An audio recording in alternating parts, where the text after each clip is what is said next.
Do you know if anybody had told Joseph, for you to become next in command to Pharaoh, you need to go to prison first, oh yeah? Leave Potiphar's house, your comfort zone where he has put everything in charge of you. Leave that place and go to the prison first before you become next in command to Pharaoh. Do you know if anybody had told Joseph that, he will not agree? He will say, which kind of wahala be this one? Which kind devil be this? I should leave my comfort zone and do what? And go to the prison. Do you know he won't agree? Yes. But he never saw it coming. The Bible says that the wife of Potiphar wanted him to sleep with her. And then what happened? He refused. From there, it turned into trouble against him and he went to prison. But do you know that right in that prison, it was a place of favor? It was part of the Lord's plan that he should actually go to that prison. Because that was where he met the chief baker and the cupbearer. That was where he met them. He interpreted their dreams to them. Yeah? And 2 years after, one of them whom he interpreted his dream to him was the one that introduced Pharaoh to him. And that was how his success began. That was how he became next in command to Pharaoh. This is to let you know that sometimes for the true will of God to be done in your life, it might not come so rosy. Yes. Sometimes it might come with some kind of trials, situations, troubles. But you need to do what? You need to persevere. As a child of God, don't ever think that because you're serving God or because you're a Christian, everything must work out so easy. No, it does not happen like that. The fact that because you're even a child of God, sometimes they will come with problems. Good things will come. Problem will be in front of it. But you need to always perceive and understand the fact that behind that problem, there is a big blessing. In fact, let me shock you.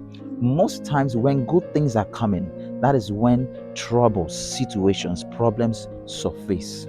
Yes. And the reason why is because the devil does not want you to get that blessing. That is why he brings those troubles against you. And so that you will say, I cannot take this anymore. No, let me go back. And guess what? When you go back, you're actually not going back from the trouble. You're going back from your blessing. When you back that trouble, you are backing your blessings. So as a child of God, what do? When situations come up against you, don't keep calm. Don't keep silent. That is the time you should pray more. That is the time you should kabash and ask the Lord for direction. You ask him for direction. In my previous video, I taught you guys how to hear from God. If you haven't watched that video, you need to watch it so that you learn that whenever you pray and ask God for help, for direction, for assistance, for one thing or the other, you should know how to hear from God, how to receive from God. If you haven't watched that video, you need to watch it, okay? So what am I trying to tell you?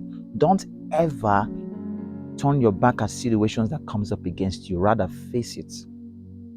Face it.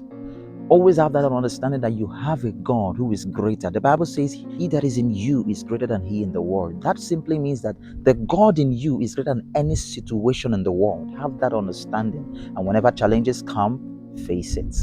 Yeah? Face it. Just like Joseph, he faced it. In fact, you know what? Even in the prison, he was still finding favor. God never left him. That is one thing you should know, that even when the trouble comes, God cannot leave you. In fact, that is the time God will even come closer to you, and he expects you to even come closer to him the more too. It is a shame if trouble comes and God is trying to hold your hands and you are leaving your hand. It is bad, because when troubles come, God is always willing to bring out his hand to help you, because he knows you need his help. But do you actually know you need his help? That is the question. I'll see you on the next video. Make sure you continue to stand strong in faith and don't ever give up. Okay? Take care.